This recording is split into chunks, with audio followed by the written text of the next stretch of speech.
At the southernmost tip of the Arabian Peninsula, away from the eyes of the outside world, Yemen is counting its dead, more than 10,000 of them, and those displaced run into millions. There's cholera, famine, and for many, exile. Yemen is at war. Not many foreigners set foot in this part of Arabia.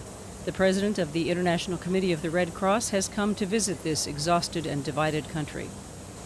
He's one of the few people authorized to observe a conflict, which has been reduced to wretched internal hostilities.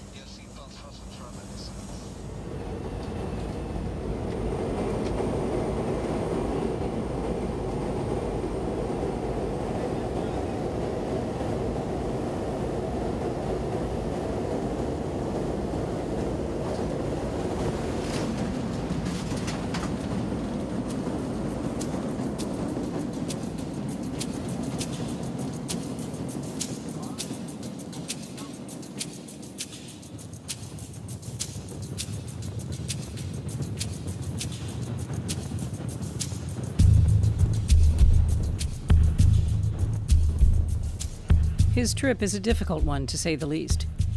He'll be starting in the south, in Aden, and finishing 350 kilometers further north in Sana'a, the two cities that have been the country's capitals on and off for years. Halfway between the two, in the heart of the highlands, he'll be visiting Taiz, on the front line.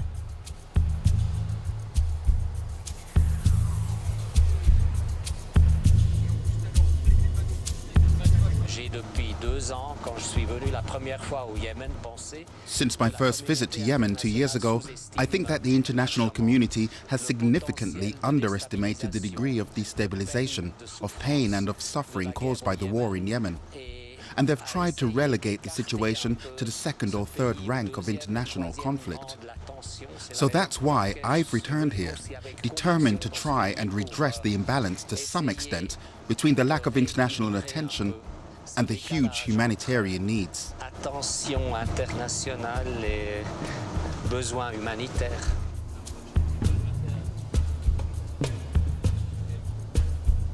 Peter Mauro is one of the few people today who is able to talk with all the protagonists in the conflict, from the recognized political leaders down to the militias of all spectrums. During this journey from the south to the north, the war will go silent, as if put on hold or suspended.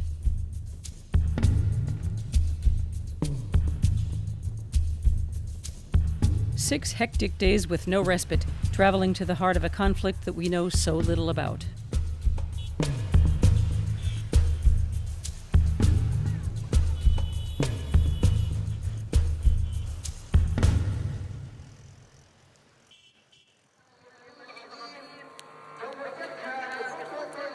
It all started on September 21st, 2014. To the surprise of observers, the Houthis, a Shia-led religious political armed movement, took control of the capital, Sana'a. Their declared aim was to lead a revolution against what they called government corruption and injustice. The battle lines were clear. The Houthis were supported by forces who'd stayed loyal to former President Ali Abdallah Saleh. He'd found allies to help him avenge himself on all those who had ousted him during the Arab Spring of 2011. The newly elected president, Mansour Hadi, lost control of the situation. He was forced to flee to the south of the country. The rebels gained ground throughout the rest of the country. On March 25, 2015, following a request from President Hadi, Saudi Arabia put together a military coalition and launched Operation Decisive Storm. Its objective was to reinstate the president and quell the insurgency. Yemen is now divided into at least two territories. The first, held by rebel Houthis, is situated in the north and along a large part of the Red Sea coast to the west. And the second, controlled by loyalist forces and the Saudi coalition, is in the south and east of the country. The front line between the two is in the highlands of Taiz. Al-Qaeda and other militant Islamist groups have taken advantage of the political turmoil to reinforce their own positions.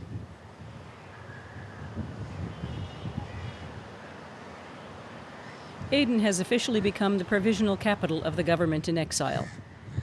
Fierce fighting between the Houthis and the Saudi coalition has left deep scars on the city. It was like a big store for the foods.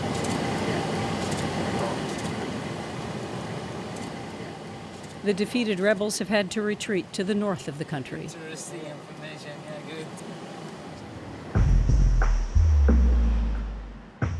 In Aden, the war has been on standby for months, but the city's basic facilities are still in the process of being repaired. Like the main water treatment plant, for example.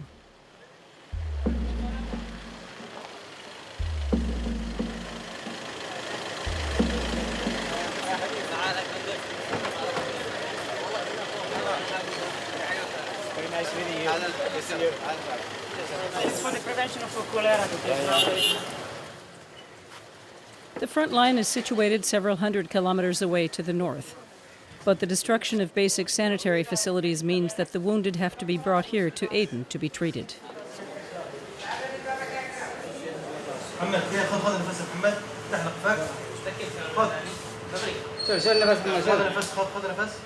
The range of people, where are they coming from? More from the front line, front line. We have in the government Abiyan and Abdallah and Lahaj. And Taiz sometimes in Taiz. And more in less in Aden. But more wounded is from half or front line. And you have unexploded ordnance, mines as well? Yes, we have the mines, we have the blast, and we have the gunshots. Yeah. These are the three kind we receive from the front line. And what is an average that of patients, emergency patients coming in? Bi-weekly, we have like 250 cases. Yeah. Every week. Quite decent. Yeah. Quite decent. Yeah. It's a lot, yeah.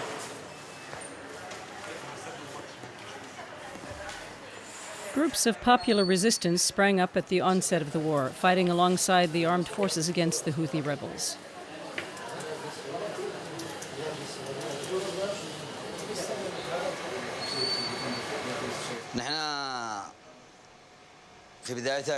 At the beginning, we led an attack against the Houthis.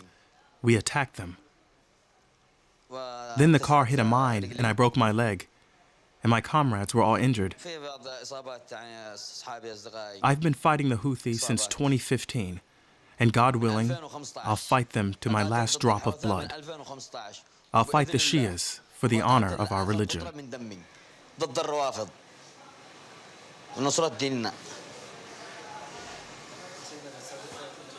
In the past, Yemen has kept itself away from religious conflicts. But this war has changed everything. The Sunni Muslims of Saudi Arabia suspect Iran, their sworn enemy, of supporting the Shia Houthi rebels. And so Yemen has become the battleground for these two regional powers, and the conflict has taken a totally unexpected religious twist.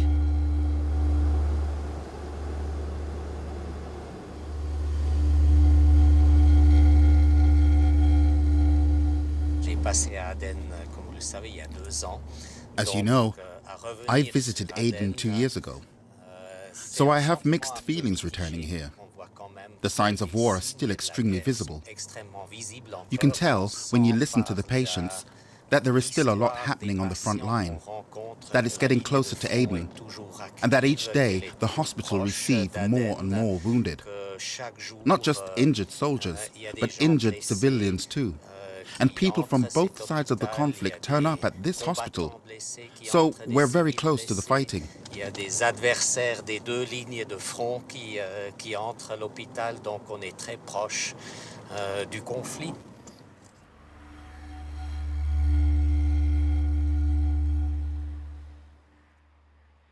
Away from the hospital, the sights and sounds of the front line are less present.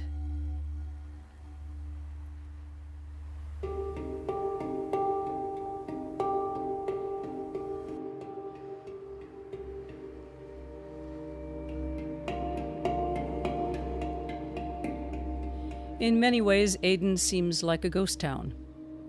The internationally recognized government prefers to operate from the safety of Saudi Arabia.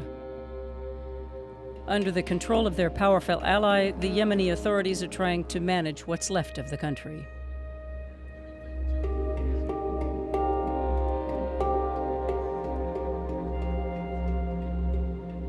Meanwhile, people go about their lives as best they can.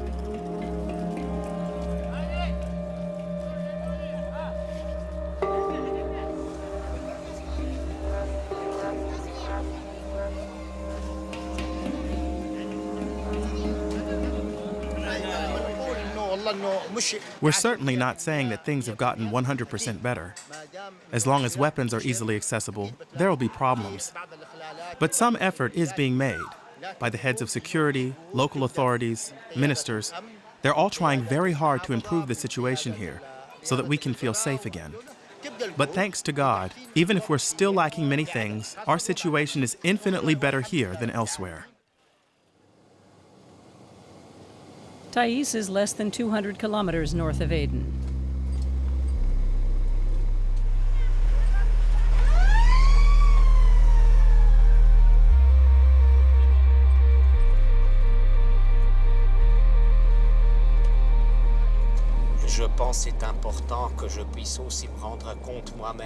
I strongly believe that it's important for me to see for myself the complexities on the ground.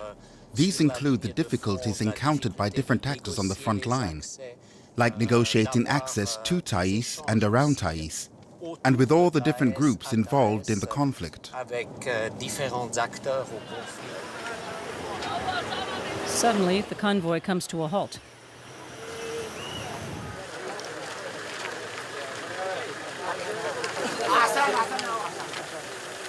Director of Security. Very nice meeting you. The consultant to the governor. Very nice meeting you. Everyone who controls the city, both officially and unofficially, is here. Hello. Very nice meeting you. All Yemen's different combatants, red berets and black scarves. It's surreal. Crowding around this public figure who's come to witness the conflict for himself, there are members of Al-Qaeda and of the so-called Islamic State, as well as Salafist militiamen. A few other soldiers complete the picture. This is the state of Yemen today, an unnatural alliance of fighters and jihadists who all have one enemy in common, the Houthis.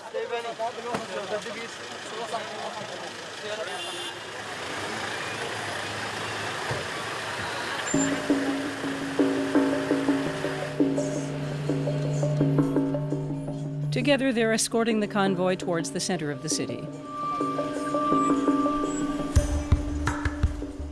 It took weeks of negotiations to prepare for this visit. Nobody knows whether the ceasefire will last several hours or several days. There's still an element of risk. All it takes is a sniper's bullet or some rocket fire. The silence of the front line could be broken at any moment.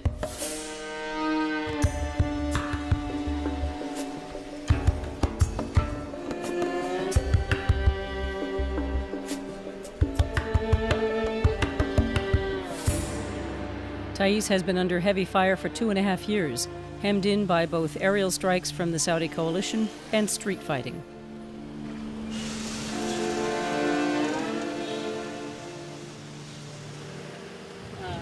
Peter Mauro is driving through the heart of the destroyed areas, but mustn't go off the beaten track.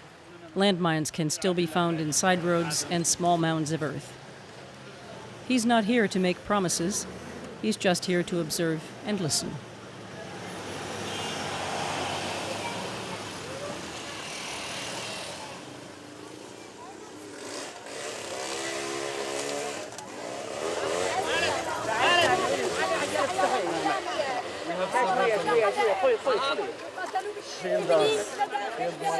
My son was killed in the bombardments. We're under siege. We have to stay at home day and night. It's a bit better now. Neither God nor the Prophet can accept what's going on. I swear, we have no water to drink, only rainwater. And we're trapped inside. Now, thank God, thanks to God, the situation is getting a bit better. But our situation now improved, but we're still under the shield. I haven't been out at all, nor have my daughters. We haven't been outside since the beginning of the war. A bomb fell on our house and killed my son. May God bless you and be with you.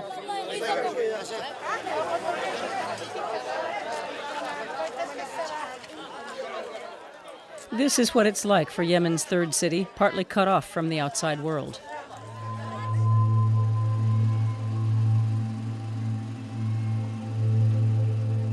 The delegation didn't get much sleep.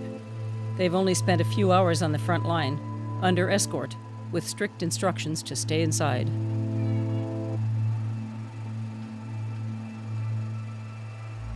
In the early hours of day 3 of the trip, the Red Cross president and his delegation set out for Sana'a, the rebel stronghold, and their final stop.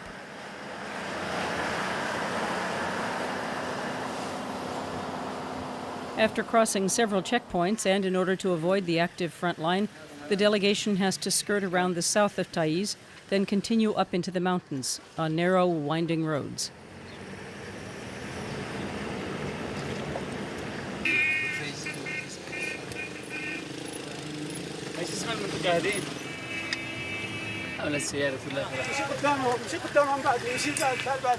A guide leads the way.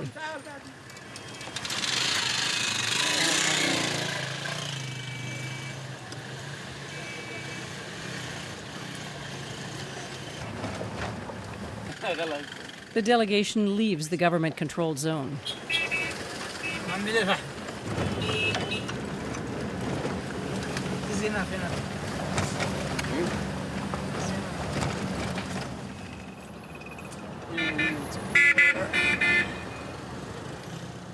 They get through with no alarms and drive past the green and red slogans of the rebels.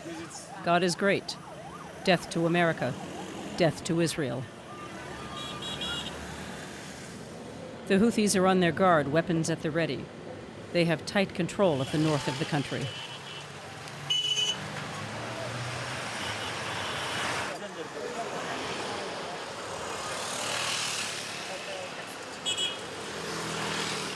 The city of Sana'a is not far away now.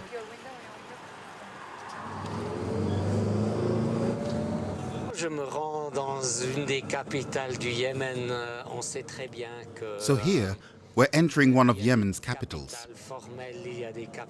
Everybody knows that they are the official and unofficial capitals in Yemen, and also political capitals. Sana'a is still a very important capital in the country. As president of the CICR, I have to be very careful not to give the impression of recognizing one or the other of the capitals as the main one. Last time I came, I started my trip in Sana'a and finished in Aden. This time, I'm doing it the other way round.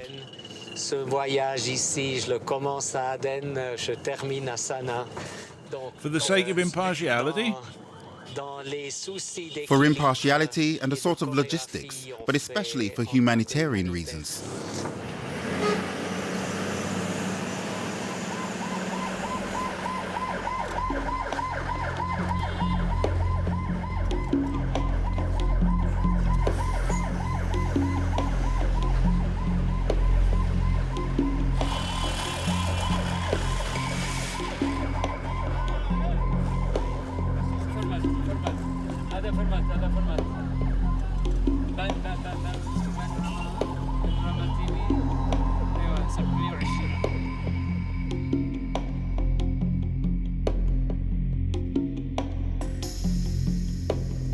This is the last stop on Peter Mauro's journey. Having held talks with exiled government representatives in Aden and then speaking with war chiefs in Taiz, now he must hold discussions with Houthi rebels.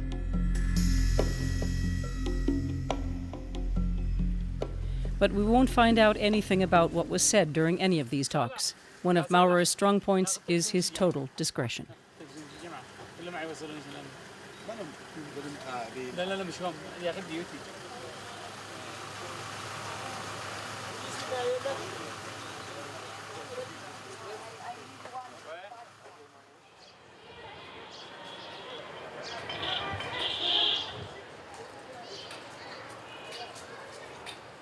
This is where the war started, in this city perched 2,300 meters up in the mountains. After lightning-quick strikes, the rebels took control of all the government departments. In the eyes of the elected regime, this was purely and simply a coup d'etat. For the rebels, it was an armed revolt against government corruption. Bab al-Yemen, the 1,000-year-old gate at the center of the old town of Sana'a, is festooned with Houthi slogans. Pictures of those who helped form the unlikely alliance to overthrow the elected president can be found on the market stalls, like a collection of relics.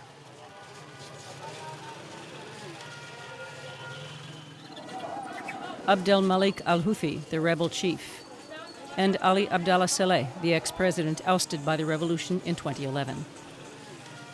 They both made a claim for power but refused to share it, and the alliance fell apart. The former president's body was found with a fractured skull in the back of a pickup truck on December 4th, 2017.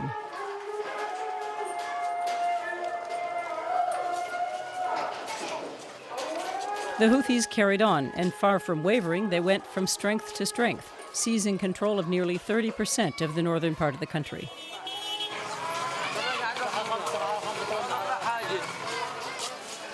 Abdel Malik al-Houthi, the head of the rebellion, is loved and hated in equal measure.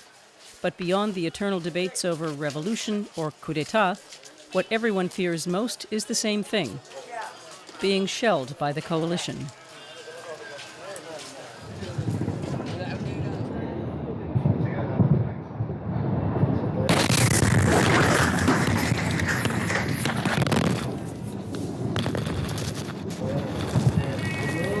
الله أكبر.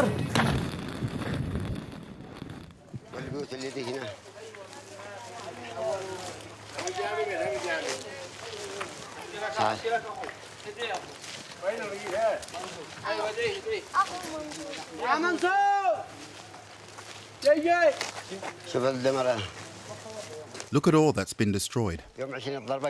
They bombed us at 9:45 in the morning, just when everyone was going to work. Everyone who was down there, those who were over there, those who were working on the building site, the workers who were on the roof, they all died.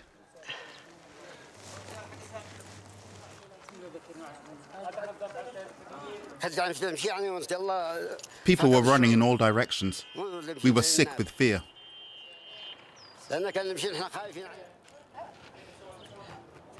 Why did they shell here? How should I know? There are women and children here, that's all.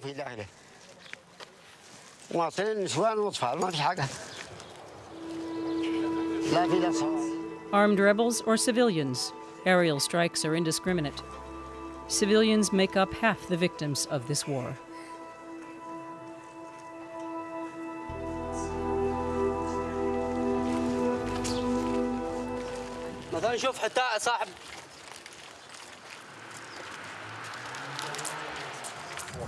What are you hoping the international community will do? I want them to wake up to the plight of the Yemeni people and to look at us with humanity for a start. But along with many other Yemenis, I don't feel that the eyes of the world are upon us. It's as if we don't exist.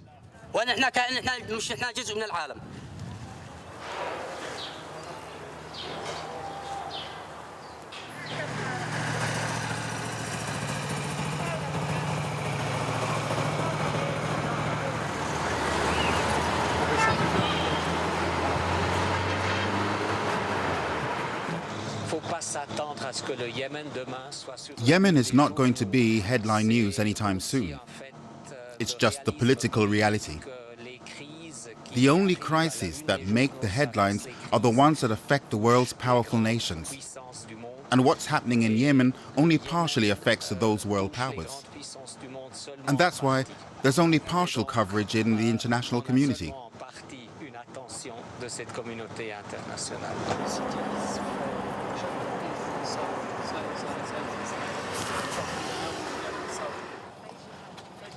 And so the war grinds on. There seems no end to this merciless conflict. And on top of the endless noise of fighter jets overhead, a silent but deadly enemy which the Yemenis thought had been eradicated long ago has returned.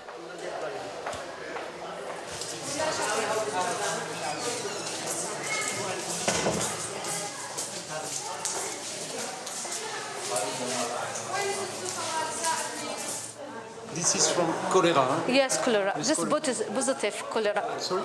Positive, severe dehydration. Okay. This was, yes, cholera positive. All these patients. This only for yes.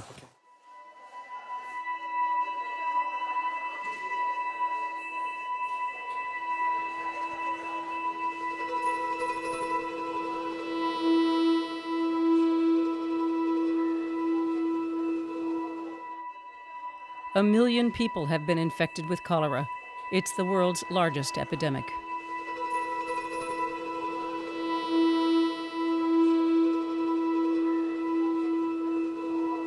They don't have anything, this health administration. If also I want drugs or medicine, they tell we don't have.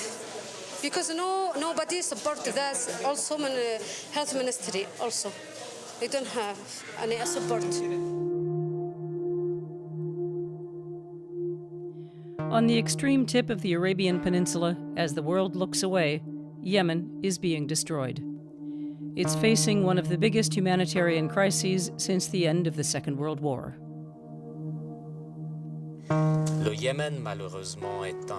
Sadly, every square meter of Yemen bears witness to what happens when the systematic violation on all sides of human rights takes place.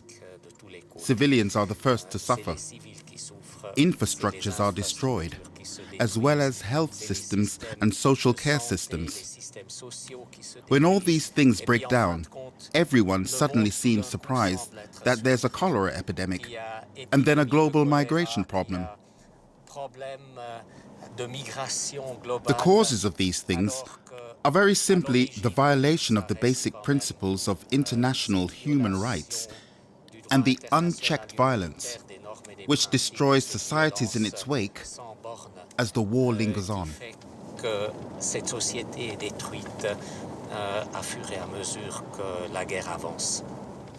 As Peter Mauro prepared to leave Yemen, Sana'a was hit by at least 4 coalition airstrikes. The fragile peace had already started to crumble.